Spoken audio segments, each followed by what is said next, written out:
The twin suns were setting behind the red mountains of planet Thalos, casting a warm orange glow across the sacred valley of stones.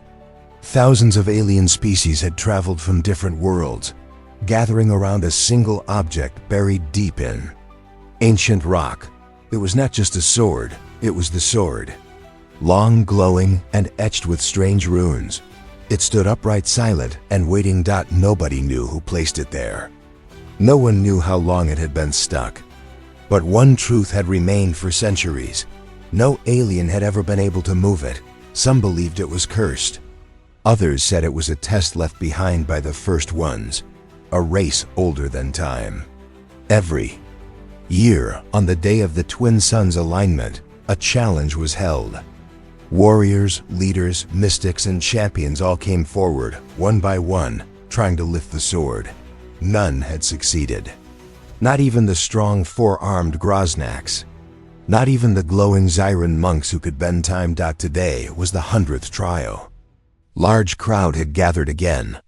Banners flew, ships hovered silently above, and a strange excitement filled the air. Among the crowd, an old Zyran whispered, "This will be the last trial. I have seen it in my visions." At the edge of the gathering, unnoticed and uninvited, stood a human named Eli Carter. He was not famous. He wore a dusty jacket, patched boots, and had a scar running across his left brow. He looked tired. Not tired from travel, but tired from life itself. He had arrived 2 nights ago, alone, in a broken shuttle. No one cared. Humans were considered weak in most corners of the galaxy. They had no claws, no extra limbs, no mind powers. Nothing special, just flesh, bone, and some courage. Eli had heard stories of the sword while drifting across planets, looking for work.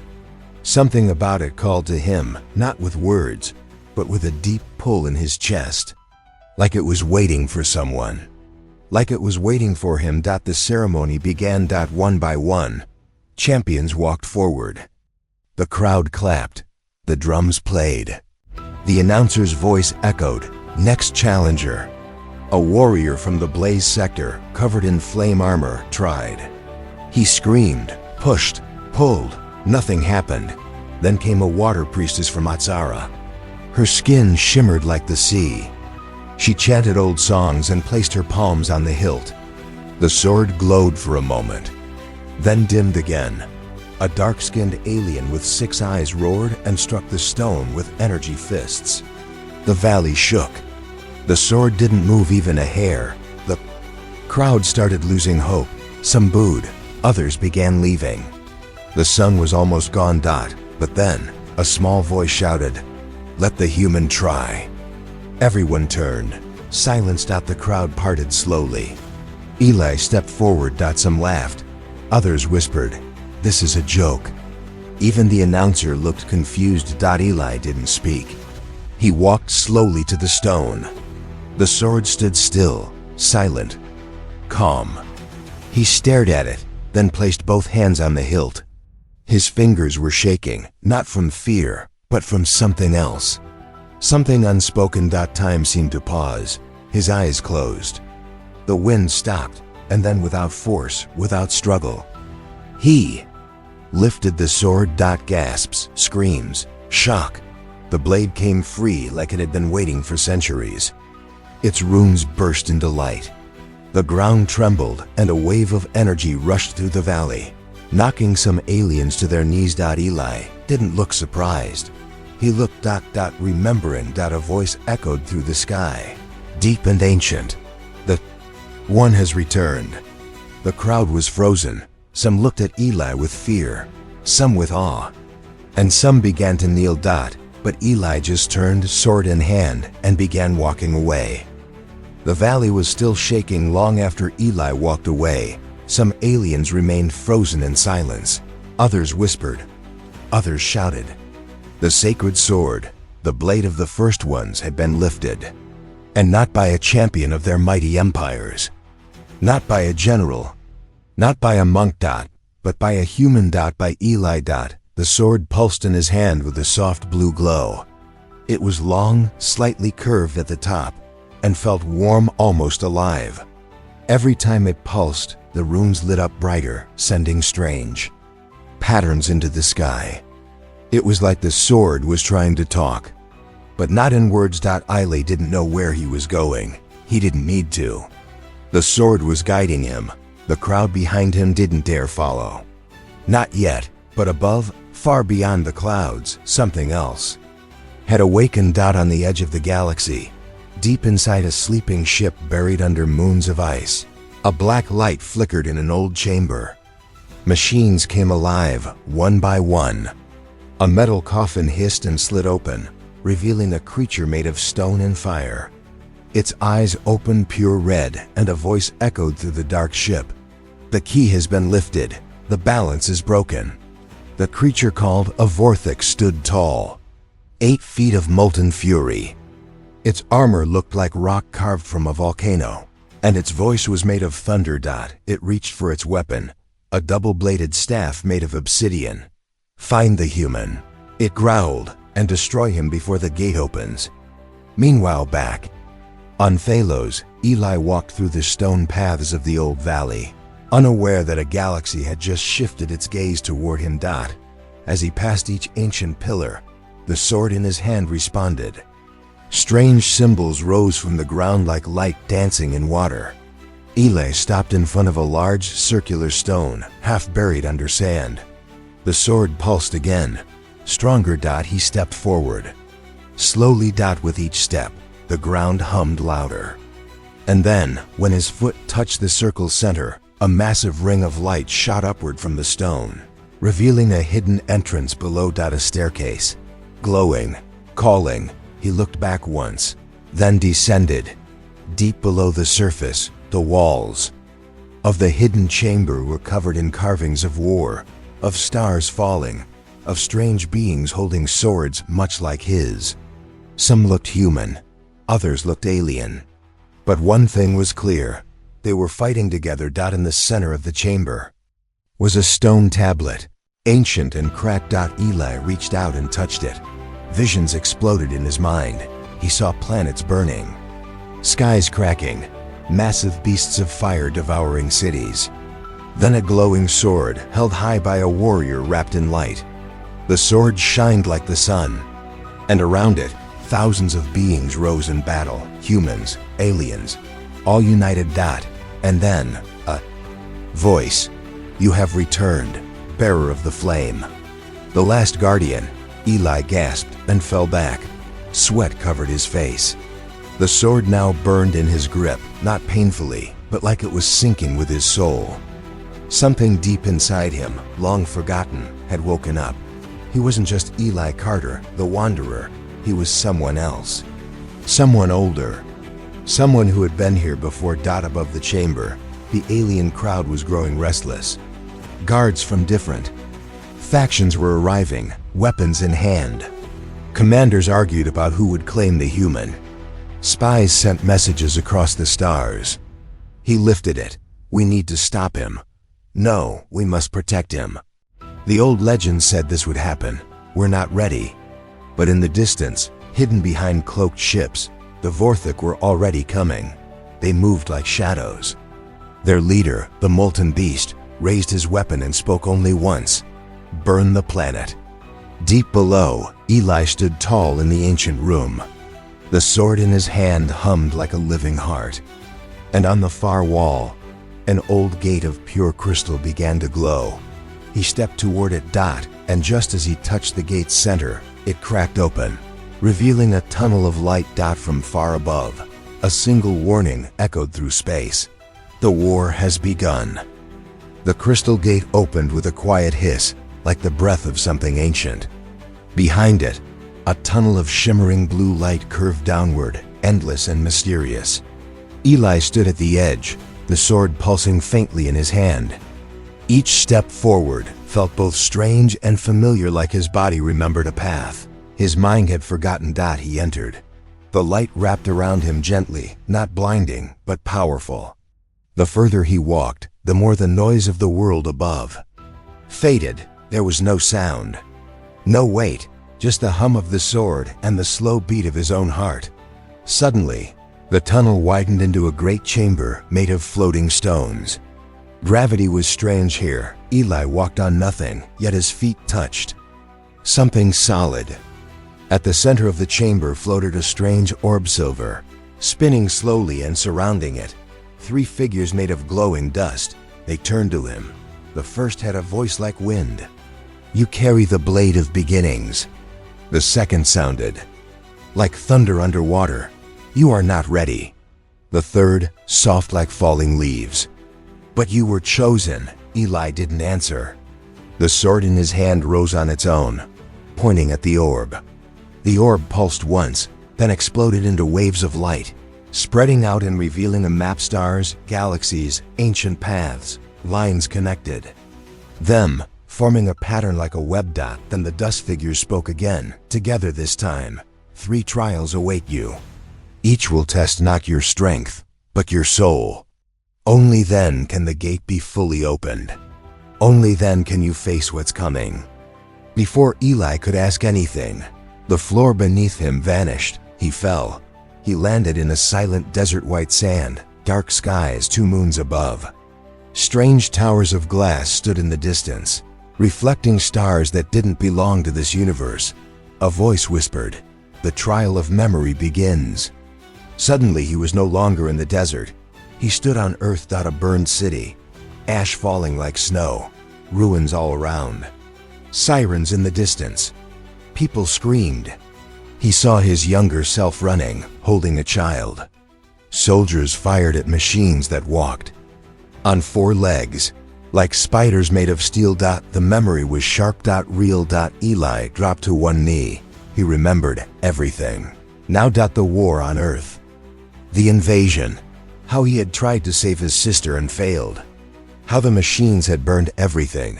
How he had escaped. But not without guilt. The child in his memory looked at him. The same eyes, his sister's. "Why didn't you come back?"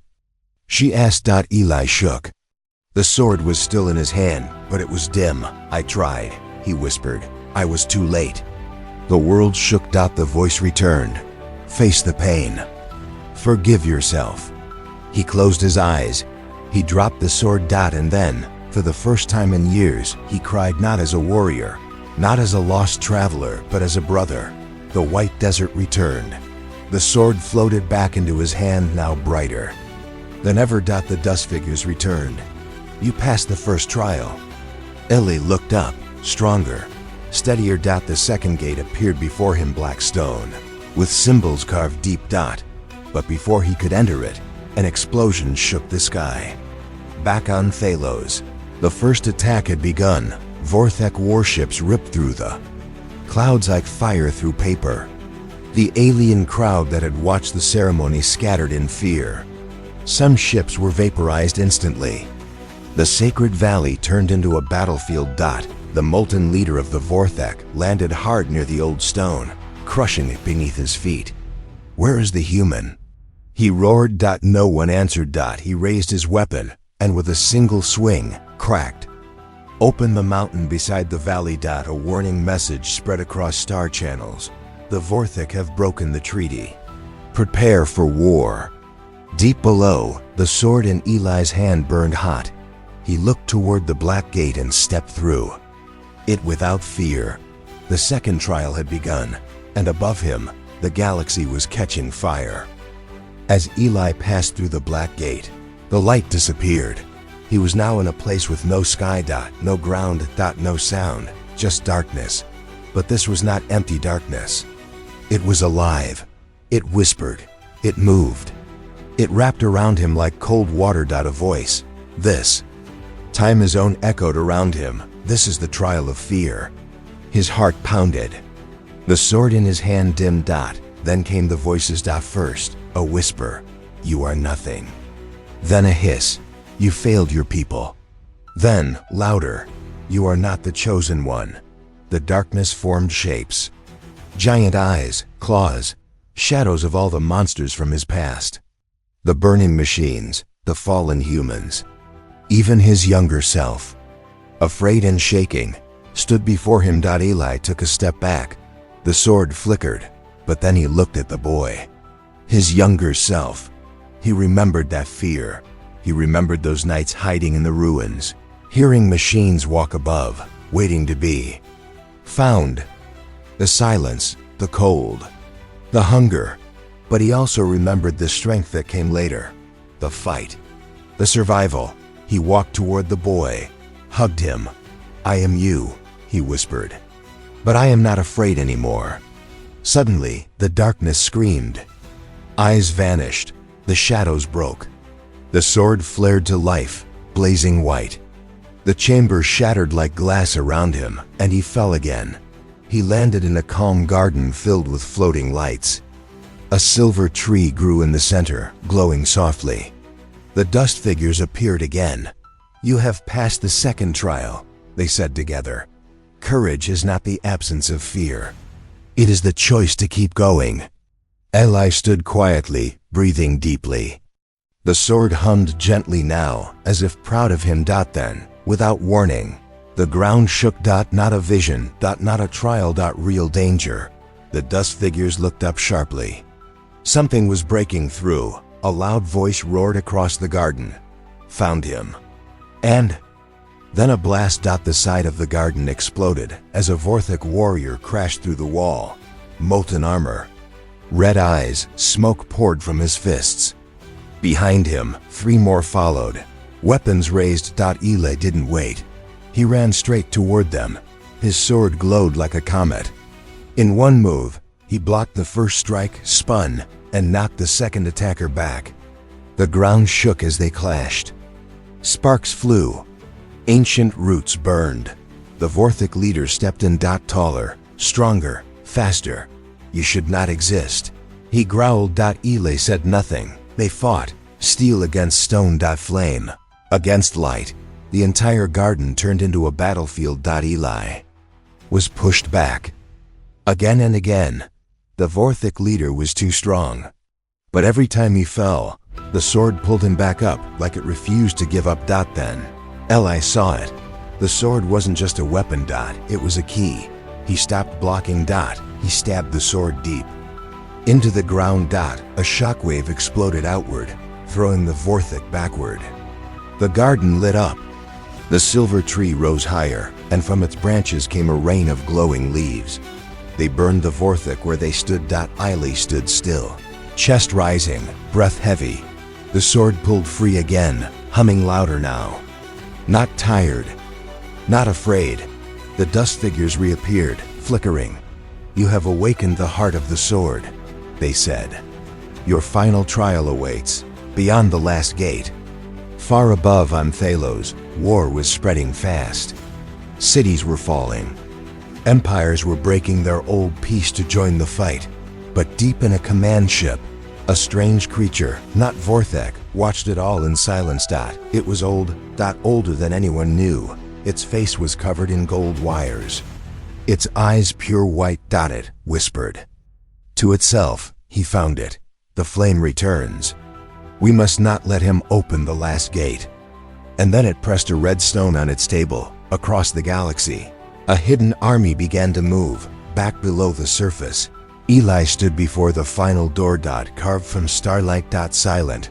Closed. The dust figures spoke once more. "This is the gate of truth. Step through and face what you were, what you are, and what you must become." Eli took a deep breath and stepped forward. The door of starlight melted open without sound. Eli walked into a space that had no shape, no color, no time. It was like stepping into a dream before it becomes a dream, a place of beginnings. Here, nothing was hidden, and that was the test. In front of him appeared a figure, tall, silent. Its face was made of mirrors. Not glass, but reflections of him. Old, young, broken, proud, scared, strong. Every version of Eli that had ever lived or could live, all looking back at him. The mirrored figure spoke in his own voice. "Who are you, really?" Eli didn't answer. Right away, the sword in his hand dimmed again. Here, power didn't matter. Only truth did. The figure walked around him slowly. "You are not a hero," it said. You are not a chosen one. You are a man running from guilt, hiding behind a blade, hoping a prophecy will erase your past. Eli flinched. The truth hurt. Because it was true. He looked down. Memories rose again. The sister he couldn't save, the cities he escaped, the promises he didn't keep. He wasn't perfect. He wasn't pure. But then he raised his eyes. I know, he said. The figure stopped. I know I'm not a hero. I know I failed. But I'm still here, and I'm still fighting. Not because I deserve this sword, but because someone has to. The chamber pulsed. For the first time, the mirrored figure smiled. Truth accepted. It said. The chamber shifted. Now, in front of Eli stood the real image of what he once was. A soldier in broken armor, blood on his hands, eyes tired but alive. And beside that image, another appeared. Eli, as he was now older, scarred but calm, with purpose. The sword rose between them, hovering in the air. You are ready. Then, the truth gate broke open like thunder. The final room was not a room. It was space. A floating platform above a sea of stars. And in the center, the core. Glowing orbs spinning slowly, surrounded by 12 golden rings, each one etched with the symbols of old civilizations long lost. The sword pulled toward it, glowing brighter than ever. This was the source, the sword's true origin, the last message. From the first ones. Eli stepped closer. The sword in his hand was now weightless. It floated forward and sank into the core, merging with it. The platform exploded in light. A wave of golden energy rushed across space. And with it, something ancient woke up. The 12 rings unlocked, and a massive signal burst out from the core, racing across the galaxy. Not a weapon, not a command, but a call. A call to all species. A call to remember the old alliance. The sword had not been just a weapon. It was a beacon, a final chance. Across the stars, ancient temples lit up. Buried machines opened. And long lost guardians, humans and aliens alike, rose from sleep. But not all answered with peace. On the edge of the galaxy, the true enemy, the ones even the Vorthek feared, received the signal. Too, they were old, they were silent, and they hated light. Voice deeper than any thunder growled. The flame bearer must fall. Back at the core, Eli stood alone, watching the stars shift. The sword returned to his hand, but now it was different. Lighter, brighter, alive. A voice from behind him spoke, a real voice, not a vision. He turned. It was her. His sister. Older now, but clearly her. Eyes full of fire. You opened it, she said, smiling.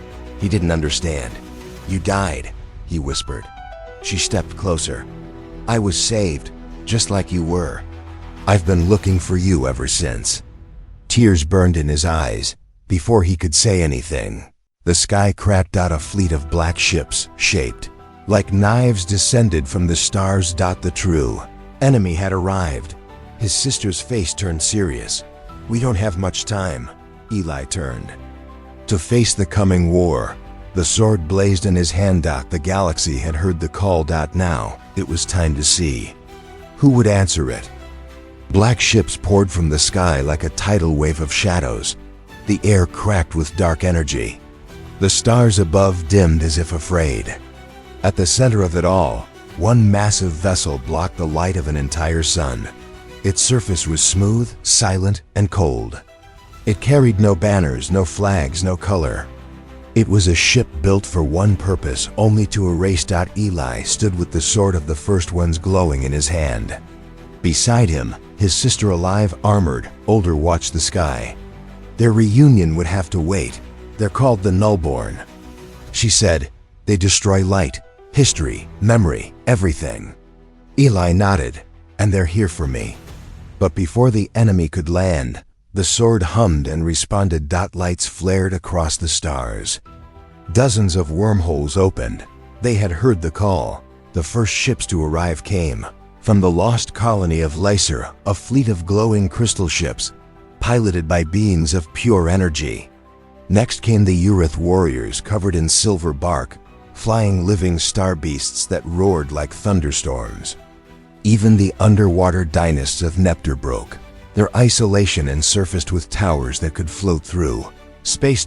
And then the most unexpected of all humans. Not many, but enough. Refugees, scattered soldiers, old pilots. They had seen the light in the sky, and they remembered the old stories, the story of the sword, and the flame bearer who would return when all hope was gone. And now he stood before them. Eli didn't give a speech. He simply raised the sword. It blazed across the void like a second sun. The war began. The battle was not fair. The Nullborn didn't fight like others. They didn't speak, didn't shout, didn't fear. They erased. Ships disappeared mid-flight. Entire worlds went dark, but Eli led the charge himself. The sword could cut through their black shields. He flew straight into the heart of the enemy fleet, surrounded by fighters from dozens of worlds. His sister flew beside him, guiding him with her memories of battle. They didn't aim to destroy the enemy's numbers. They aimed for the source. At the center of the mothership was a black sphere, their mind, their memory, their silence. They had to reach it. On the way, thousands fell. Planets burned. Old allies were lost, but the Alliance held. Just long enough. Eli reached the core. He landed inside a chamber darker than space itself. No sound, no air. But the sword still glowed. Then, a voice not heard, but felt inside his bones. You are light. We are silence. You do not belong. Eli stepped forward. The black sphere pulsed. Maybe, he said. But I remember. And he stabbed the sword deep into the silence. What happened next was not light, and not explosion. It was memory. Memories rushed out like rivers, of life, of music, of stories, of kindness. The galaxy's forgotten beauty spilled into the core of the Nullborn. They screamed not in pain, but in confusion, because they could not hold what they had erased. And then they collapsed across the stars. Their ships flickered and turned to dust. The silence was broken. Eli floated in the chamber, half conscious, the sword now quiet. The voice of the first ones echoed softly. You have restored what was lost, not with power, but with memory. The war was over, but something new had begun. Back on Thalos, the Valley of the Sword bloomed with new life. Species from across the galaxy stood together, not as enemies, but as witnesses. The Alliance was real now, forged in flame, held by truth. Eli returned, not as a hero, not as a god, but as a reminder that sometimes the smallest hand can lift the heaviest burden, and sometimes one human can remind the stars what it means to remember. The stars were quiet again, but it was not the silence of fear. It was the silence of peace, of breath held in awe, of galaxies exhaling together for the first time in eons. The sword had been returned to the Valley of Thalos, but now it floated. Above its stone glowing gently, watched over not by guards, but by children. Alien and human alike came to sit beneath it, listening to the stories whispered by the wind, stories of the war, of the flame, of the human who lifted what none could. Eli was gone, not dead. Just gone. After the battle, after the collapse of the Nullborn, he had walked into the stars one last time. His sister had tried to follow, but he had only smiled and said, I wasn't the answer. I was just the reminder. Then he had vanished into the light. Years passed. The Alliance grew. Worlds rebuilt. Old enemies became friends. Shared schools were built on ships that floated between stars. Translators became useless because young beings began speaking the same language of respect and memory. The Valley of Thalos became a sacred ground, not of war, but of unity. And the sword? It never chose another. Not yet, because it didn't need to. Not for a while. But legends, they never stay asleep for long. One cold night, under a sky filled with new constellations, a young girl named Mira, half human, half siren approached. The sword. She was small. Curious. Her hand reached out, not to take the sword, but to feel it. It glowed, not brightly, just a small flicker, enough to whisper, "One day." In a hidden chamber on a forgotten moon, a shadow stirred. One last remnant of silence. A shard of the null-born that had hidden from light. It pulsed. Watched. And whispered, "The flame still burns." And across the galaxy, carved into the wall of a school on the Station of Unity, where the words passed from world to world, no alien could lift the ancient sword until the human tried. And the stars, bright and endless, watched the next chapter begin.